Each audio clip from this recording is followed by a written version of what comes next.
Hello everyone, let's make this lion faceplate with these materials.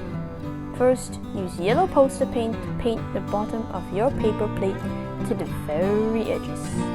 Try not to get your table dirty. Cover the table with newspaper to avoid stains. Oops. Then out of brown A4 paper, cut out a thick strip along the width of the paper and chop that further into narrower, short strips, as thick as a finger. Then glue these strips one by one to the edge of the white side of the plate. They should spread out like a fan and fill the entire plate.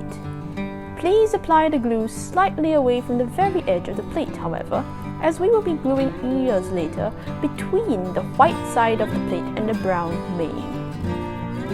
Well, yes, this was supposed to form the mane. Glue the two eyes to the top of the face and draw a nose with a nose bridge for the lion. Color the nose black with your marker. Then draw a W-shaped mouth and glue two yellow elongated semicircles, which you should have cut out of yellow paper, as ears between the top of the head and the mane. And you're done. Thank you for watching Color Our World of Art. Don't forget to subscribe. See you soon.